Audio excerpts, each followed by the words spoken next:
안녕하세요. 생생법률쇼 진행을 맡은 양지민입니다. 이 세상 이슈를 법률적 시점에서 다뤄보는 본격 토크 블록버스터 법률 이슈 토크 시작해 보도록 하겠습니다.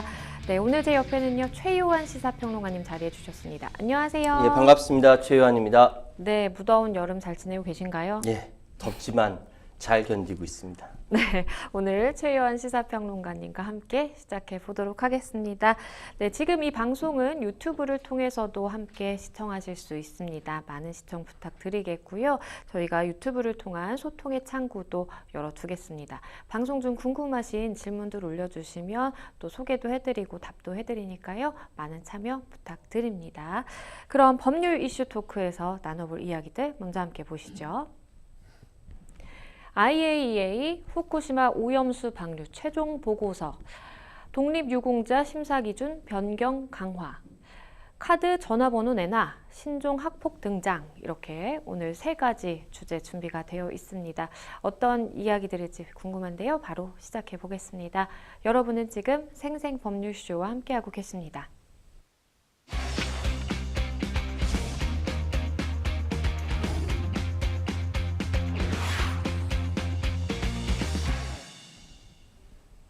네, 법률 이슈 토크 시작해 보도록 하겠습니다. 첫 번째 주제는요, IAEA 후쿠시마 오염수 방류 최종 보고서입니다. 일본 오염수 방류와 관련해서 이 IAEA의 최종 보고서가 나왔습니다. 보고서의 내용과 또 국내외 파장 등 좀 다양한 이슈들 짚어보도록 하겠습니다.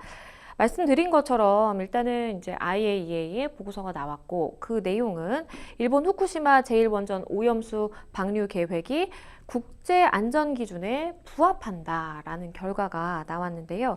큰 이변이 없는 지금까지 이 6차례 중간 보고서와 똑같이 일치하는 또 예견된 결과였던 것 같아요.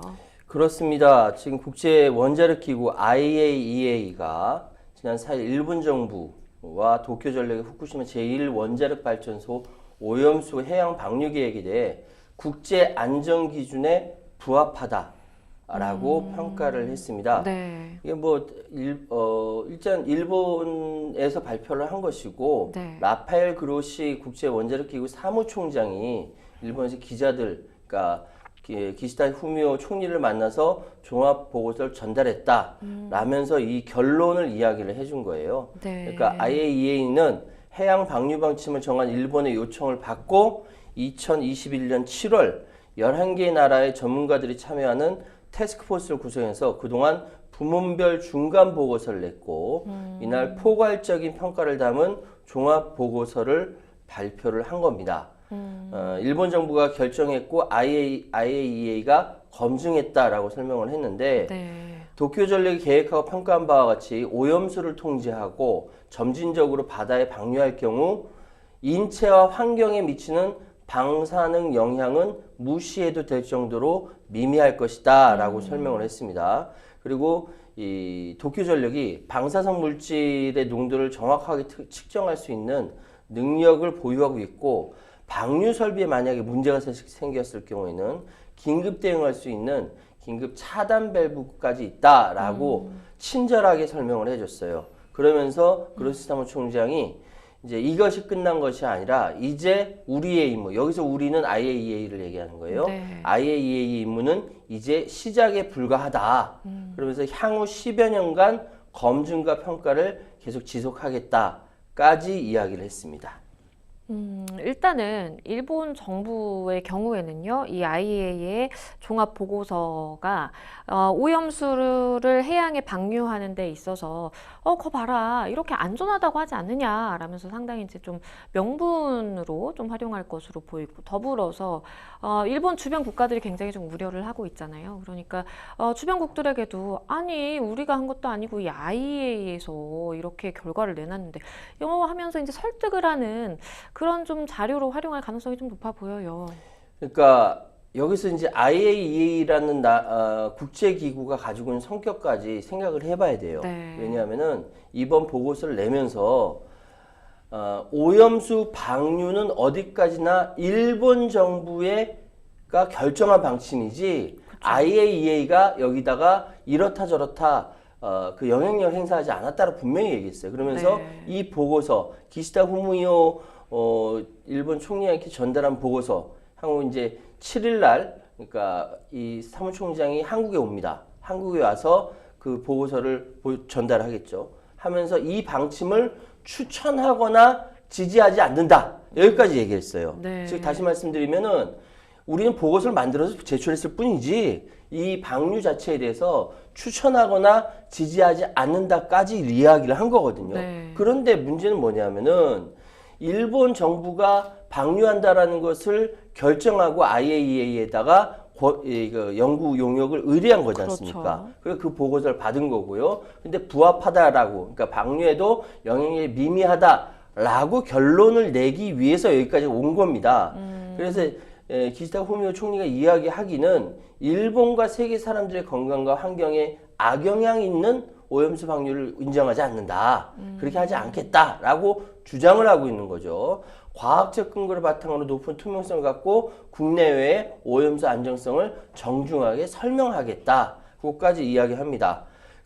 그렇게 이야기를 하고 나니까 그로시 사무총장이 이제 7일부터 9일까지 2박 3일로 한국에서 방문해서 이제 자신이 그러니까 어떻게 보고서를 작성하고 어떤 결과가 나는지에 대해서 이야기하겠다는 것이죠. 그러니까 IAEA는 연구 용역 의뢰 받아서 보고서를 냈을 뿐이지 해양 방류는 일본 정부의 결정이다. 우리랑 상관없다. 그러니까 반쯤은 변명하고 반쯤은 보고서 내용을 설명하는 그런 자리가 될 것으로 보이고요.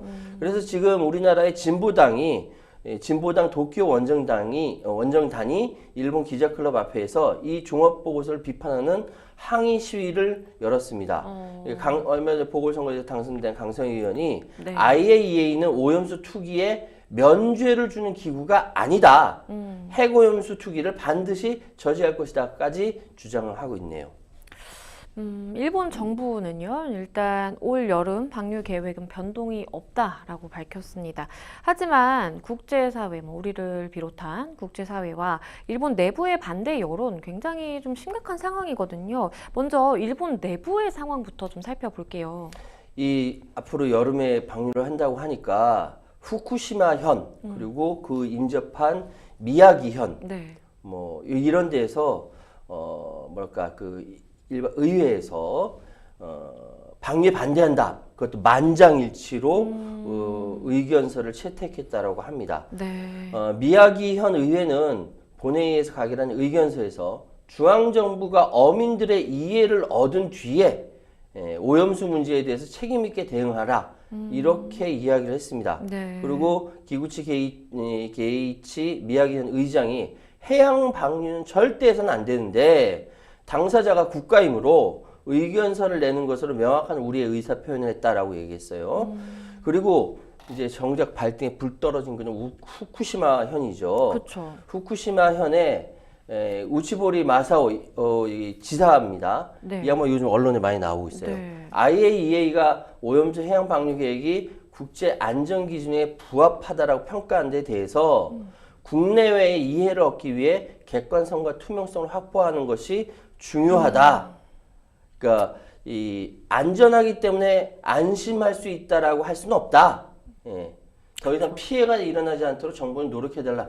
그러니까 일본 내에서도 대부분의 사람들이 불안해서 불안해하고 있죠. 예, 당연히 불안하죠. 그렇죠. 여기에 대해서 투명성과 객관성을 갖춰라라고 주장을 하고 있다라는 것이죠. 일단은 일본 내부의 상황, 이런 상황이고요. 그리고 이제 중국 같은 경우에 IAEA의 최종 보고서 결과 발표에 대해서 굉장히 좀 반발을 하고 있는 상황입니다. 그러니까 중국에서 주장하는 것은 그러니까 사실 이제 동북아시아 하면은 한국, 중국, 일본 아니겠습니까? 네. 이 삼국이 라이벌 경쟁하고 경제도 그렇고 정치도 그렇고 그런데 중국이 미국과 대결하면서 G2 국가로 굉장히 성장을 했어요. 네. 성장한 상태에서 일본이 좀 심한 말로 얘기해서 가짜게 보이는 거예요. 그런데 저렇게 해양을 오염시켜 있을 수 없는 일이다라고 네. 얘기하면서 중국은 이 오염수에 대해서 뭐라고 표현하면 핵 오염수라고 표현해요. 예, 원자력도 안 붙여요. 네. 핵 오염수라고 하면서 IAEA 보고서가 일본이 바다에 오염수를 배출하는 부적이나 통행증이 될 수 없다. 문제는 첫 번째 IAEA가 일본의 해양 배출 계획의 적법성을 검토하지 않았고 두 번째 일본의 정화 장비의 장기적 효율성을 평가하지 않았고 세 번째 일본의 원자력 오염수 데이터의 진정성과 정확성을 확인하지 않았다라고 주장하고 있는 겁니다. 일본에 대해서는 12년 전 일본이 후쿠시마 원전 사고로 전 세계 지원을 받았는데 12년 후 일본은 핵 오염의 위험을 모든 인류에게 전가하기로 결정한 것이다. 네. 일본의 행동은 도덕적 책임과 국제법적 의무를 위반하는 것이다. 아주 강력하게 비판하고 있습니다. IAEA는 해양 환경과 생물학적 건강에 대한 원자력 오염수의 장기적인 영향을 평가하는데 적합한 기관이 아니고 일본이 져야 할 도의적 책임과 국제법상 의무를 면제할 수 없다. 굉장히 강경하게 이야기하고 있죠. 중국 같은 경우에는 사실은 그동안 오랫동안 일본의 후쿠시마 오염수 해양 방류에 대해서 지속적으로 좀 반대 입장을 표명해 왔고요. 예. 더불어서 국제사회가 함께 우리 이 방류 막아야 된다라면서 목소리를 굉장히 높여왔기 때문에 오랜 시간 어쨌든 이 방류에 반대 입장을 표했음에도 불구하고 이렇게 보고서가 나오고 일본이 우린 계획대로 하겠다라고 하는 것에 대해서 굉장히 좀 분노하고 있는 것 같아요. 예, 많이 화를 내고 있습니다. 지난 5월 스위스 제네바에서 열린 제76차 세계보건총회에서도 중국 대표는 연설을 통해서 직설적으로 말하면 바다 방류를 선택하는 것은 자신을 위해 돈을 절약하고 세상을 고통스럽게 만드는 것이다. 일본이 돈이 아까워서 그렇게 하는 것이다. 라고 얘기했고요. 그리고 지난달 22일 열렸던 제53차 유엔 인권 이사회에서 일본이 핵 오염수를 바다에 투기한 것은 유엔 해양법 협약에 따른 의무를 위반한 것이고 일본은 지금까지 핵 오염수를 바다에 투기하는 것이 안전하다는 것을 증명하지 못했다라고 주장을 해왔습니다. 워낙 이 중국 내에서 이렇게 일본의 오염수 방류에 대해서 반대 여론이 거세다 보니까요. 사실 일본산 제품 불매 운동이 벌어지고 있다고 합니다. 과거에 이 일본의 한국 화이트리스트 제외와 관련해서 한국에서 또 일본산 제품 불매 운동이 일어났던 때가 뭔가 오버랩되는 것 같다라는 생각도 들네요. 중국의 많은 그 인민들, 대중들은요. 한국에서 벌어지는 일들에 대해서 많이 모방을 합니다. 이게 이제 한류 바람이기도 하고 네. 한국 국민들이 움직이는 거에 대해서 굉장히 민감하게 반응을 해요. 그래서 지난 그 화이트리스트 관련돼서 한국 국민들이 계속 일본 제품에 대해서 불매 운동하는 것을 네. 굉장히 많이 자극으로 받아들였어요. 그 영향이 있을 거라고 생각합니다. 네. 중국 대중은 소셜 미디어 플랫폼을 통해서 일본 제품에 대한 광범위한 이 불매 운동을 촉구하고 있는데 이게 뭐냐면은 중국 정부에서 나서지 않고 네. 소셜 미디어 플랫폼 그러니까 관영 매체인 글로벌 타임즈에서 먼저 나서서 네. 일본 제품 사지 말자라고 얘기하는 거예요. 정부가 한 것이 아니라는 거죠. 네. 매체에서 했다라고 이야기하는 거죠. 그래서 불매 운동이 이제 일본산 화장품, 식품 여기 집중되고 있다라고 하거든요. 중국은 정부 당국이 공식적으로 개입하기 어려운 상황에 대해서는 관영 매체가 나서서 정부의 입장을 대변하는 경우가 많이 있습니다. 네. 그래서 따라서 이번에 불매 운동을 촉구하는 것도 중국 정부의 뜻이 담겨 있는 것이고 또한 여기에 중국 인민들이 호응을 하고 있는 것이다. 이렇게 해석이 가능합니다. 네. 일본에서 뭐 어떤지, 그리고 중국에서 지금 여론이라든지 정부는 어떤 입장인지 좀 살펴봤고요. 이제 우리나라를 좀 살펴보겠습니다. IAEA의 최종 보고서 결과 발표가 있은 이후에 국내 정치권의 공방도 가열이 됐습니다. 먹방으로 대응을 하고 있는 이 여당 국민의힘 그리고 야당을 겨냥을 했는데요. 이제 겸허히 받아들여라 라면서 괴담 정치를 중단하라 라고 주장을 했네요. 국민의힘은 결과를 겸허히 받아들여야 한다라고 주장을 하고 있습니다. 강민구 수석 대변인이 11개 국가의 원자력 분야 최고 전문가로 구성된 국제 원자력 기구 TF가 거의 2년 동안 작업한 결과이고 네. 그래서 우리 역시 국제사회 중추국가로서 결과를 겸허히 받아들여야 하고 냉철한 분석을 바탕으로 추후에 있을 일본의 오염수 방류에 차분하게 대응해야 한다라고 보고서 내용에 대해서 입장이 환영한다는 이야기는 차마 못하겠고 여기서 겸허히 받아들여야 한다라고 하면서 야당의 괴담 정치를 중단해라라고 요구를 하고 있습니다. 이거에 대한 평가는요, 우리 시청자 여러분께 맡길게요.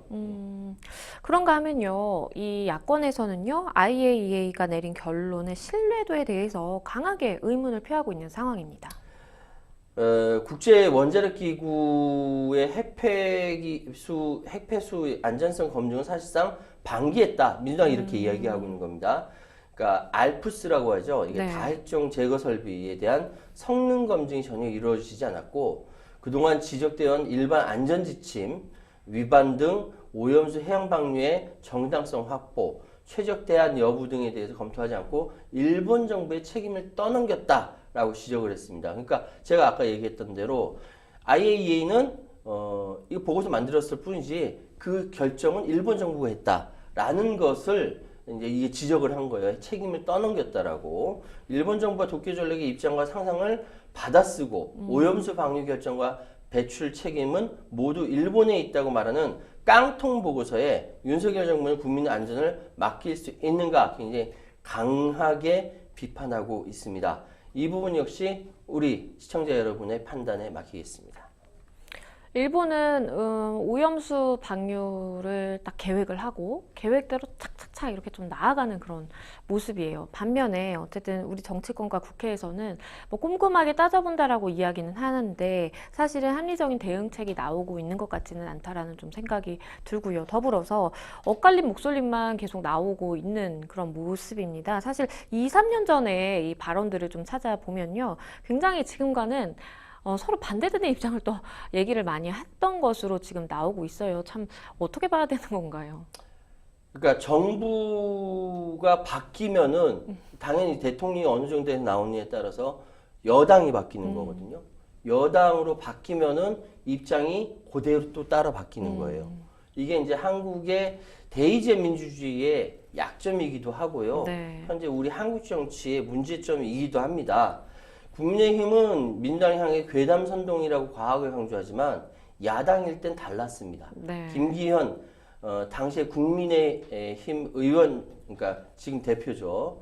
네. 2020년 10월 26일 외통위 국정감사에서 알프스라고 하는 다핵종 제거 설비를 예고했다고 하지만 여전히 삼중수소 트리튬이 남아있고 이것은 각종 암을 유발한다고 알고 있습니다. 라고 이야기를 했어요. 네. 그리고 원희룡 당시 제주도지사는 2020년 10월 20일 기자회견을 통해서 일본 정부가 후쿠시마 오염수 방류를 강행할 경우 한일 양국 법정과 국제재판소에 제주도가 앞장서 소송을 벌이겠습니다. 이렇게까지 이야기를 한 것이죠. 네. 그런데 이제 민주당 역시 마찬가지예요. 네. 정의용 당시 국가안보실장이 2021년 4월 19일 대정부 질문에서 우리가 볼 때 IAEA 기준에 맞는 적합성 절차에 따라서 된다면 저희가 굳이 반대할 거는 없다고 봅니다. 라고 이야기를 했고요. 강경화 당시 외교부 장관은 2020년 10월 26일 외통위 국정감사에서 일본 관할내 사항이기 때문에 주권적 영토의 사항이고 일본에는 투명한 정보 공유를 요청하면서 이렇게 이야기를 했어요. 근데 이 이야기가 이제 사람만 달라졌지 지금 얘기 똑같거든요. 그러게요. 완전히 예. 이 역시 우리 시청자 여러분의 판단에 맡길게요. 우습죠? 그냥 사실 국민의 한 사람으로서 그때 그 오염수는 지금의 오염수와 똑같고 상황 뭐 달라지는 거 없는데 이렇게 엇갈린 목소리가 딱 양측 진영만 바꿔서 계속해서 이제 오가니까 국민의 한 사람으로서는 사실 좀 많이 혼란스럽다라는 생각이 듭니다. 국민의힘과 정부는요, 이 IAEA가 이렇게 최종 보고서를 내놨잖아요. 이거 국제 안전 기준에 부합한다, 안전하다라는 이제 내용이 나오다 보니까 더불어민주당을 향해서 뭔가 강력 대응을 예고를 하고 있나 봐요. 그러니까 이제 지금 사실은 그 보수 정부가 여러 차례 촛불 시위를 맞닥뜨리면서 트라우마가 있어요. 예전에 광우병 사태라고 불리는 네. 2008년도 9년도에 있었던 이 사건은 정확하게 얘기하면 국민들은 검역 주권을 지키고자 촛불을 든 겁니다. 광우병이 PD 수첩으로 또 된 거일지 몰라도 네. 검역 주권이 중요하다 30개월 그걸 주장을 했던 거예요. 그래 그 트라우마가 있어서 그런지 몰라도 지금 대통령실에서 굉장히 예민하게 반응하고 있어요. 대통령실 핵심 관계자가 용산 대통령실에서 조수진 국민의힘 최고위원을 만나서 민주당의 후쿠시마 오염수 방류 반대 괴담 선전 선동에 타협하지 않고 강력하게 대응할 것이다. 여당도 가짜 뉴스에 단호히 대처해야 한다라고 밝혔다고 합니다. 그러니까 지금 야당 민주당이 이야기하는 것은 가짜 뉴스이자 괴담 선전, 괴담 선동이라는 것이죠. 그리고 지난달 27일 대통령실 민주당이 후쿠시마 원전 오염수 안전성을 문제 삼아서 국회 결의안 채택을 추진하는 것을 두고 야당의 움직임에 대해 일일이 논평하는 것은 적절하지 않다. 대응하지 않겠다. 말리지 않겠다. 말려들지 않겠다라고 생각을 하고 있는 것이죠. 어쨌든 이번 IAEA 보고서가 나옴과 동시에 더 강력하게 여당과 대통령실이 나서고 있는 것만은 틀림없습니다. 일단은 오염수를 방류해도 해양 생태계에 영향을 미치지 않고 그 기준이 이제 어쨌든 부합한다라는 이제 결과가 IAEA의 최종 보고서 내용으로 담겼는데요. 하지만 우리 국민들의 뇌리 속에는 지난 5월에 잡힌 이 세슘 우럭이라고 하잖아요. 이 후쿠시마 원전 항만에서 잡힌 그 세슘 우럭 이미지가 강하게 좀 남아 있는 것 같아요. 이런 세슘 우럭이 우리 근해에까지 와서 사실 우리 식탁에 오르면 이거 정말 큰일인데 라는 생각이 당연히 들고 불안감이 당연히 드는 것인데 정부의 입장은 이럴 가능성은 전혀 없다라고 하네요. 정부 입장부터 말씀드릴게요. 예, 우럭은 정착성 어종이기 때문에 주로 서식하는 어장을 벗어나지 않는다. 따라서 후쿠시마산 세슘 우럭이 태평양과 대한해안 물살을 뚫고 우리 바다까지 1000km 이상 유영해 온다는 것은 어류 생태계상 불가능하다라는 것이 학계의 의견이고 이렇게 이야기를 그대로 여당은 그리고 대통령실은 얘기를 하고 있습니다. 그러니까 대표적인 회유성 어종으로 고등어가 있는데 네. 우리나라 고등어는 제주 주변 산란 후 동서해로 이동하는 반면 일본 고등어는 혼슈 남부에서 번식하고 태평양으로 이동한다. 뭐 이겁니다. 그런데 지역에서 세슘 우럭이 잡혔으면은 당연히 국민들 불안해하는 게 정상이에요. 그렇죠. 불안해 안 하면 그게 더 이상한 겁니다. 여기에 대해서 그냥 변명만 할 것이 아니라 구체적으로 좀 더 자세하게 설명하고 이해를 구해야 되는 것이 당연한 자세라고 생각합니다. 예. 일단은 오늘 아침에 이 IAEA 최종 보고서에 대한 우리 정부 입장을 발표를 했는데요. 사실 기억을 하실 거예요. 우리 시찰단. 시찰단의 분석 결과는 그러면 좀 언제쯤 나오게 되는 걸까요? 시찰단은 곧 나온 그 보고서를 곧 발표한다라고 얘기했는데 아마 시찰단 보고서는 7일 날 국제 그 IAEA 사무총장 한국에 방한할 때 같이 나오지 않을까 라고 이제 생각은 됩니다. 제가 왜 이거 예민하냐면은 그러니까 시찰단 보고서가 나오면 우리가 가서 제대로 역할을 했는가 안 했는가 네. 거기에 따라서 IAEA 보고서와 비교 검토할 수가 있거든요. 근데 그게 안 나오니까 좀 답답한 거죠. 이런 상황이기 때문에 어쨌든 지난번 시찰단이 어떤 역할을 했는지는 아직까지는 파악하기가 어렵습니다. 예. 아니 어제 이제 IAEA 최종 보고서가 나왔고 일본 측은 뭐 우리는 뭐 기존 계획에서 뭔가 변경될 가능성이 없다 그대로 하겠다라는 입장인 거고 그러면 우리 정부가 이제 발표를 앞두고 있는데 우리 정부의 발표는 어떤 의미를 가진 걸까요? 일단 정부가 이야기해온 것은 우리 정부가 그간 IAEA의 역할, 분석 결과 등에 대해서 지지를 해왔기 때문에 우리 정부 발표가 어떤 의미를 지니는가 이건 굉장히 중요한 겁니다. 네. 정부는 일단 우리 자체적인 검토 결과 시정 조치가 필요하다라고 하는 부분은 일본에 공식 요청을 할 거고 네. 이를 일본은 부정할 수는 없을 것이다라고 이야기를 하고 있습니다. 근데 IAEA 보고서에 따라서 우리 보고서 방향이 바뀌진 않는다. 분명히 선을 그었어요. 네. 아직까지 일본 방류에 문제 제기할 만한 유의미한 분석 결과 나온 게 없기 때문으로 전해지고 있습니다. 사실 그렇잖아요. 이 오염수가 한번 방류가 되면 그걸 다시 주워 담을 수도 없는 것이고, 그리고 일단은 우리가 뭐 수산물 같은 경우에 안전하다라고 정부는 이야기를 하고 일본 정부도 이야기를 하고 있지만 사실 일반적인 국민의 입장에서는 그걸 판단하기가 쉽지 않기 때문에 불안감이 계속 증폭될 수밖에 없는 건 사실인 것 같습니다. 이 최대한 국민의 좀 안전을 생각하는 게 우선이 돼야 되지 않을까요? 당연한 거죠. 그러니까 국가가 존립하고 있는 이유는 국민의 안전과 생명을 보존한다는 것이 첫 번째 이유입니다.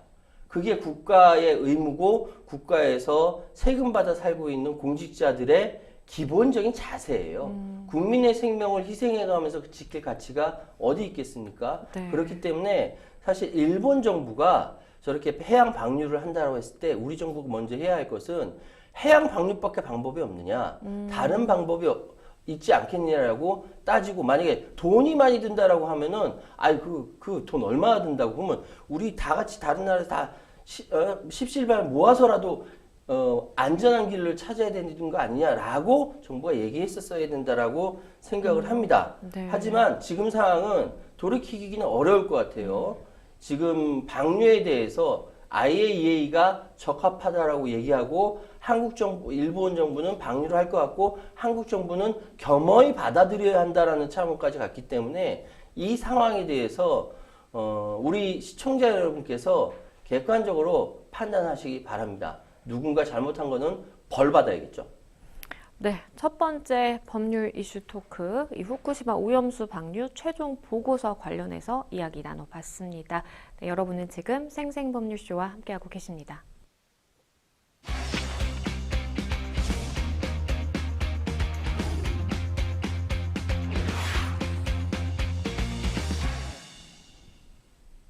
네, 두 번째 법률 이슈 토크로 바로 넘어가 보겠습니다. 저희가 준비한 주제는요, 독립유공자 심사기준 변경 강화입니다. 국가보훈부가 독립유공자 서훈 공적심사위원회 운영 규정 등을 대폭 개정하겠다라고 밝혔습니다. 어떤 취지에서 그랬을까요? 일단 기준은 국민들의 눈높이에 맞추겠다를 이렇게 기본 전제를 깔고 이야기하는 거예요. 네. 그러니까 박민식, 그러니까 예전 보훈처가 보훈부로 바뀐 게 2월 달에 바뀌었습니다. 네. 보훈부라는 것이 뭐냐면은 쉽게 얘기해서 나라를 위해서 희생하신 분, 그리고 이웃을 위해서 목숨 바치신 분, 우리 순국선열 이런 분들에 대한 국가적인 차원에서 이렇게 위로해드리고 보답해드리는 것이 너무 약했어요. 네. 우리나라는 군인에 대해서 너무 이렇게 대우를 안 해줘요. 이게 징병제의 한계이기도 한데 그런 것들에 대해서 국가 차원에서 순국선열이라 이런 분들에 대해서 이렇게 잘 이렇게 대우를 해주자라는 것이 보훈부의 역할인데 지금까지 제대로 안 했기 때문에 국민 눈높이에 맞추겠다. 네. 기준을 명확히 해서 어디까지 해야 될 것인지 명확하게 하겠다라고 이야기를 하면서 이제 이게 소위 얘기해서 운영 규정을 바꾸겠다라고 기준을 바꾸겠다라고 한 거예요. 여기에 정치적인 다른 의미가 부여되지 않았으면 좋겠는데 이 역사도 그렇고 현실도 그렇고 계속적으로 의미가 부여가 되고 있습니다. 그러면 우선 이 달라지는 심사 기준의 주요 내용을 좀 살펴보면요. 예, 일단 주요 내용을 보면요. 그러니까 특별분과위원회를 신설해서 네. 실질적인 3심제를 운영한다라고 합니다. 지금까지 사실 2심제였거든요. 특별분과위원회를 따로 설치하게 되면은 네. 이것이 1심, 2심, 3심까지 갈 수 있게 된다라는 것이고요. 각계의 다양한 전문가 위원을 위촉한다라고 하고 있습니다. 여기 지금까지 역사학자들을 중심으로 움직였던 것을 네. 지금 사회, 정치, 법률 다른 그 전문가들까지 심층적으로 강화한다라는 것이고요. 친북 등 논란이 있는 독립운동가에 대한 포상 기준을 명확한다. 이건 조금 이따 더 말씀드리도록 하겠습니다. 그리고 독립운동 인정되지 못했던 외국인이라든지 자금을 지원했던 사람들이라든지 신사참배를 거부활동 등에 대한 이 기준을 명확하게 개선하자. 그리고 마지막으로 대국민 공개검증 절차에 그러니까 이런 분들이 희생했습니다. 나중에 그 내용을 정확하게 국민들에게 알림으로써 국민들이 참여할 수 있는 그런 것들을 보장한다. 면밀한 공적 검증 강화를 위해서 이러한 독립유공자 심사 기준을 변경한다라고 밝혔습니다. 일단 정부가 광복 이후에 각종 친북 활동 이력으로 독립유공자 서운 적절성 논란이 일었던 이들에 대해서 공적으로 이제 공적을 재검증한다라고 지금 밝히고 있는 상황인데요. 그런데 이제 이슈가 되는 한 인물이 있죠. 먼저 손혜원 전 더불어민주당 의원의 부친입니다. 손효구 씨에 대해서 어떤 부분을 그러면 재검증을 하게 되는 건가요? 예, 독립유공자 중 공적을 재검토한다. 그 사람이 진짜 독립운동 유공자의 자격이 있느냐 없느냐를 평가한다라는 거예요. 네. 그러니까 손영우 선생 같은 경우는 손혜원 전 더불어민주당 의원의 부친이자 네. 1945년 12월 조선공산당 공산청년동맹의 서울지부 가입을 했다라는 겁니다. 그래서 북한 정권 수립에 기여했다. 뭐 이런 의혹을 받고 있는 것이죠. 여기에 대해서 여러 가지 이야기를 할 수가 있는데 네. 사실 북한 정권에 기여를 한 사람은 현행법으로도 서울 못 받게 돼 있어요. 네. 굳이 이렇게 콕 집어서 얘기하지 않아도 서울 못 받게 되어 있고요. 근데 조선공산당 공산청년동맹 서울지부에 가입 활동했고 47년도에 입북을 한 뒤에 48년도에 난파돼 지하 공작을 했다라는 것이 경찰 기록이 공개되었고 이게 북한 정권 수립에 기여한 것과 마찬가지 아니냐라는 비판이 쏟아지는 것이죠. 그런데 여기에 대해서 네.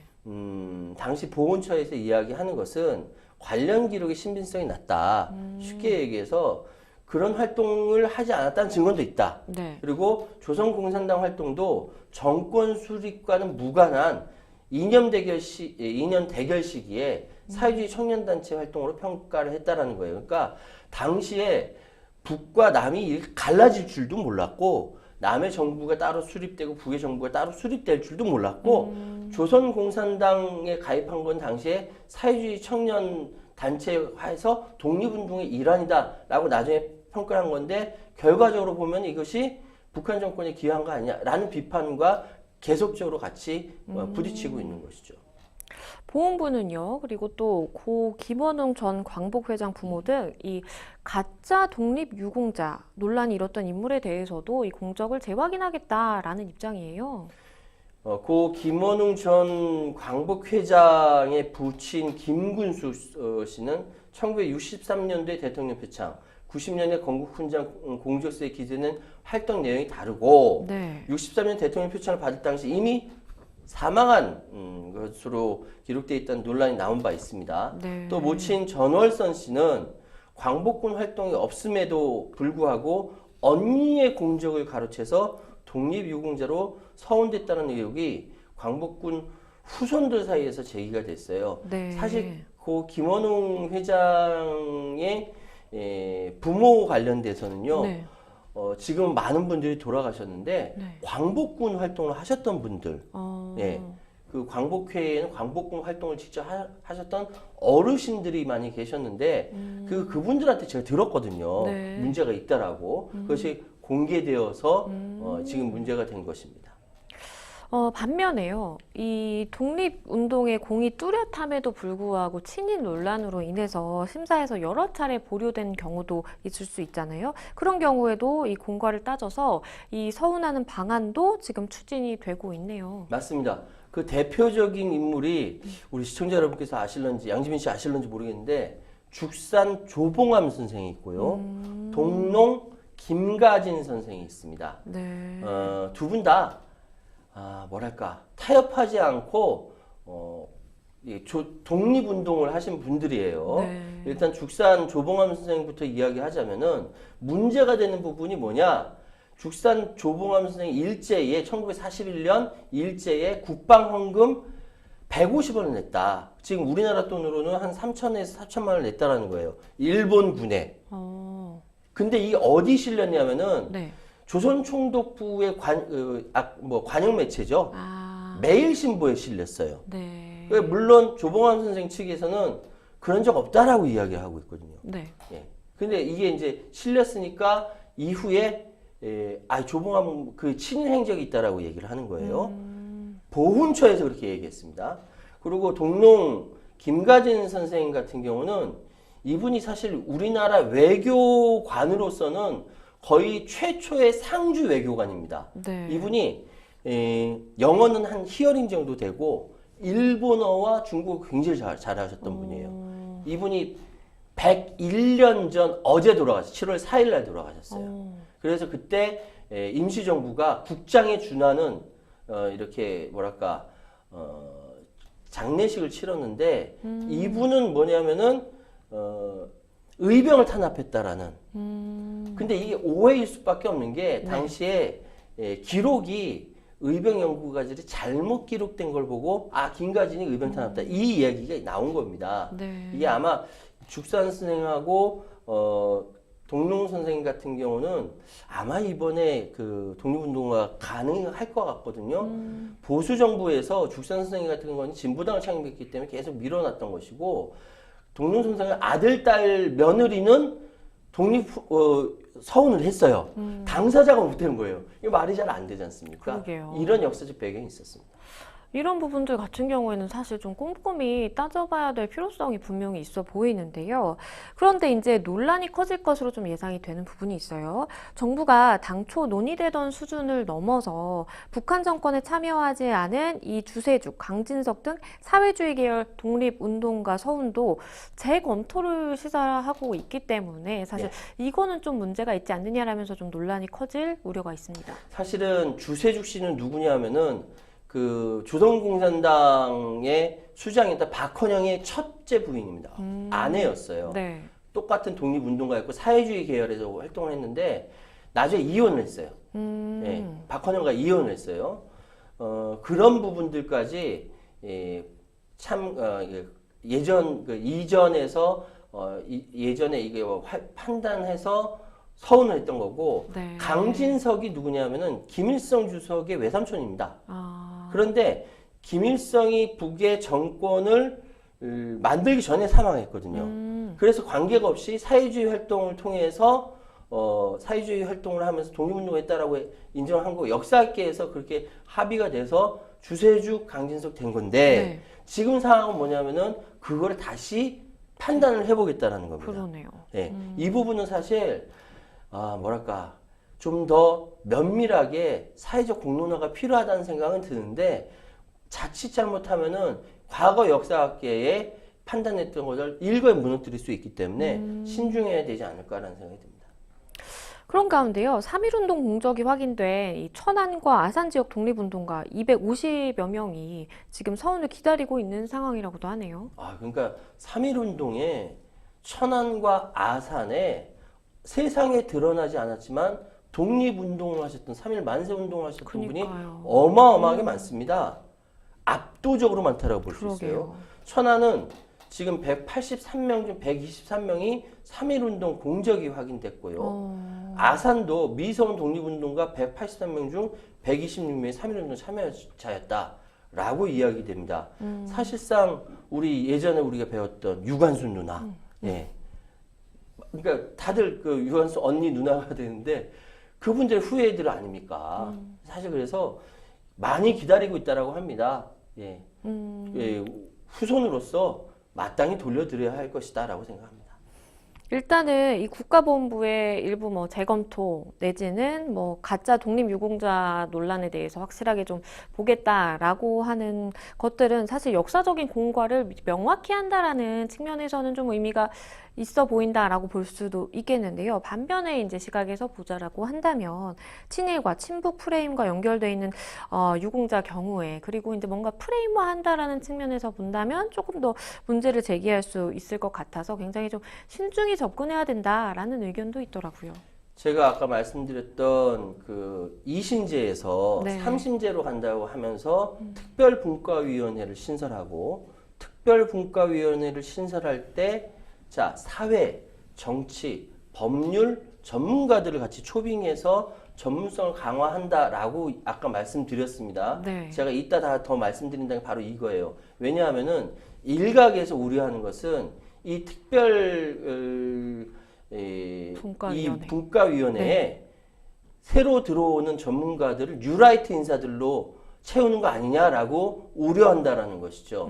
뉴라이트 인사들이 들어온다면 이거는 정말 이념 전쟁으로 빠질 수밖에 없다라는 우려가 지금 있는 것입니다. 그래서 방금 양지민 씨가 얘기했던 것처럼 역사 전쟁으로 번지는 것까지는 안 된다. 우리 사회에서 사실 남북이 이 부분에 대해서 협의를 해야, 그러니까 누가 독립운동을 했고 누가 친일했는지에 대해서 사실 거기까지 서로 협의가 되고 사회적 합의가 돼야 되는 거거든요. 근데 그 부분 안 되잖아요, 지금. 우리 내부에서라도 이야기가 되는데 뉴라이트 인사들이 이걸 헤게모니를 주고 가면 이거 큰일 납니다. 저는 이거 반대합니다.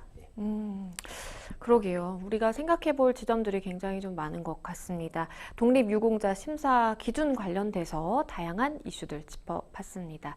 저희는 또 다음 주제로 넘어가 보겠습니다. 저희가 준비한 세 번째 법률 이슈 토크는요.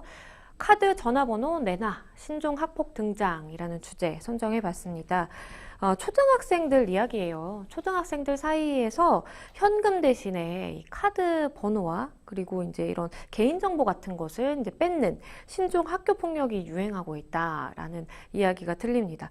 초등학생이면 사실은 좀 어린다는 느낌이 좀 많이 드는데 초등학생이 어떻게 좀 이렇게까지 할 수 있나라는 또 생각도 들고요. 깜짝 놀랐죠. 네. 깜짝 놀랄 수밖에 없고 저도 아이들을 이렇게 초등학교를 키웠던 아빠로서 우와 세상 이럴 수가 있을까 그러게요. 라는 생각이 드는데 왜냐하면은 이겁니다. 그러니까 엄마 아빠가 아이들이 필요할지 모르니까 엄마 아빠 신용카드를 연결을 해주는 연결을 해줘요. 그렇죠. 그러면 아이들은 그거 안 쓰다가 급하게 뭘 사야 된다라든지 하면은 구매를 할 때 사용할 수가 있거든요. 네.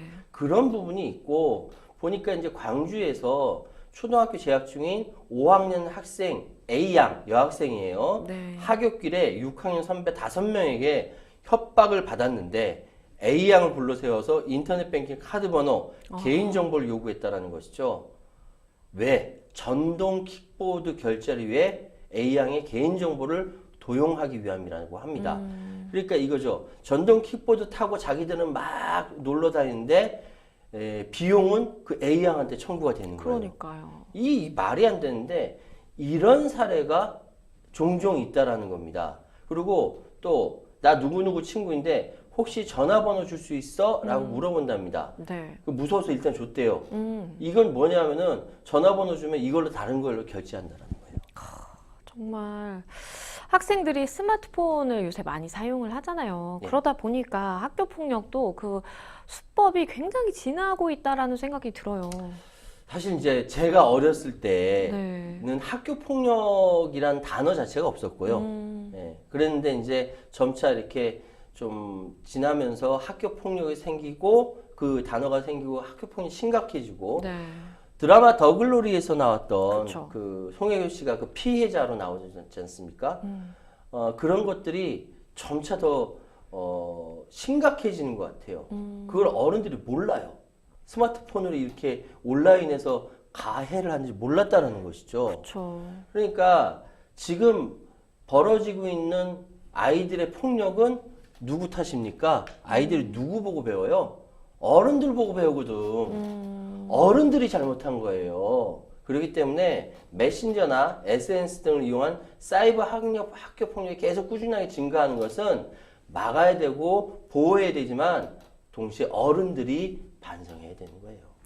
평론가님께서도 언급을 해주셨지만 사실 일부 학생들 사이에서 이렇게 킥보드 셔틀이라는 신종 학교 폭력도 굉장히 자주 발생한다고 해요. 맞아요. 이게 아니 우리 딸은 킥보드를 탄 적이 없는데 신청이 들어오는 거예요. 그러니까요. 예, 십몇만 원씩 막 들어오고 알고 보니까 그렇게 개인 정보를 뺏겨서 뭐 빼앗은 선배니 그런 빼앗은 친구들이 킥보드 타고 놀러 다니고 그렇죠. 예, 무서워서 말도 못하고 딸을 아이가 그런 거예요. 얼마나 부모가 속이 터지겠습니까? 부모 카드가 있는 아까 말씀드린 부모 카드가 있는 학생들을 파악해서 결제하게 한 다음 막 본인들이 이용하는. 그러니까 그리고 이 문제는 전동 킥보드 업체에도 문제예요. 뭐냐면 해당 서비스 업체 앱을 내려받고 네. 회원 가입을 한 후 결제 카드를 등록해야 되는데 회원 이름과 결제자 이름이 달라도 결제할 수 있었다는 거예요. 그렇죠. 그러면 안 되거든요. 나중에 문제가 이렇게 제기되고 나니까 업체에서 아이고 이거 미흡했습니다. 라고 이제 고쳐달라고 합니다. 예. 이상하게 또 다른 방향으로 또 이런 이 비슷한 일들이 또 벌어질 수 있다는 생각이 드네요. 그러게요. 그러니까 그뿐만이 아니고요. 요즘에 이제 AI 뭐 딥페이크 많이 이야기들 하잖아요. 그러니까 피해 학생의 얼굴이라든지 몸 뭐 이런 걸 합성을 해서 굉장히 학생에게 뭐 모욕감을 주는 그런 결과물들을 많이 만들어서 이렇게 놀리기도 한다라고 하고요. 그리고 뭐 카카오톡 계정을 빌린 다음에 이거 비밀번호로 변경해 버리는 거예요. 그런 다음에 다른 사람한테 또 팔기도 한다고 하네요.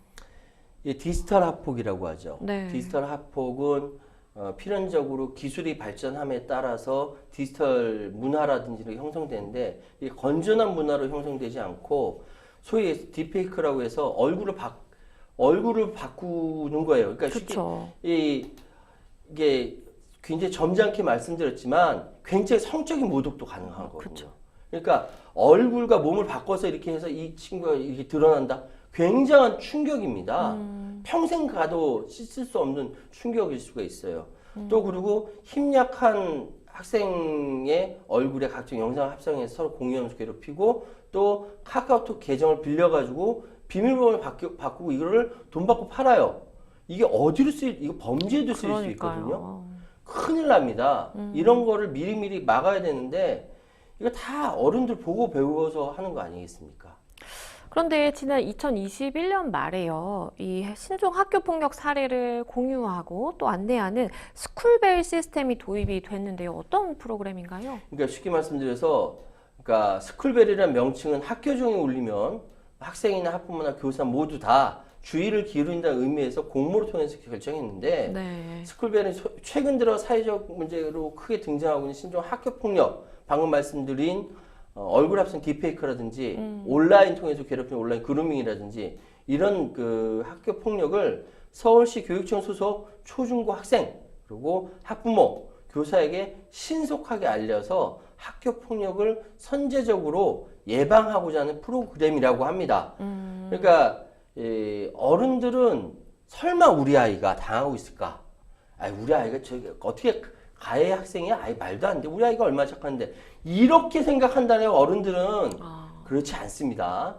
언제든지 피해자가 될 수 있고 언제든지 가해자가 될 수 있어요. 이런 것들을 미리미리 선제적으로 예방한다는 차원에서 긴급 스쿨벨 시스템을 도입을 했는데 지금 이걸 통해서 시급하게 도입한 이유는 지금 청소년 대상 마약 범죄가 늘어나고 있거든요. 우리 아이가 원치 않게 마약에 혹시나 관련되면 어떡하나. 그쵸. 부모님도 걱정되시잖아요. 맞아요. 이거 잘한 겁니다. 그런데 우려스러운 점은 또 학교폭력 피해자 연령대를 보면요. 이 연령대가 계속 좀 낮아지고 있다라는 점도 굉장히 우려스럽습니다.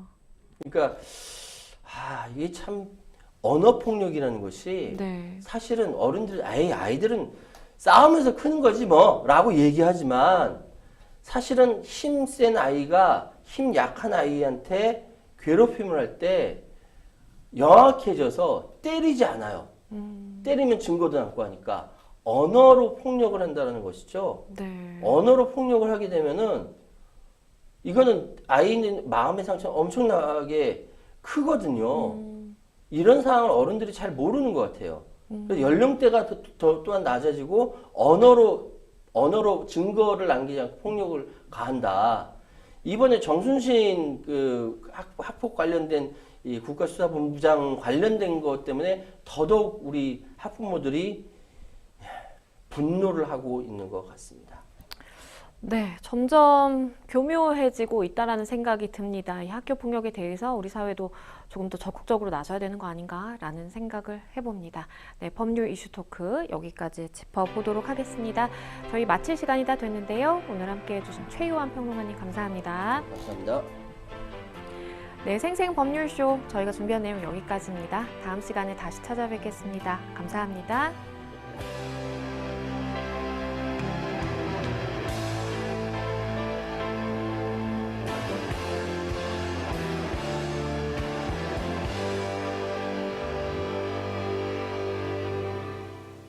창문 사이로 하얗게 별이 뜨던 그 교실 나는 기억해요 내 소년 시절에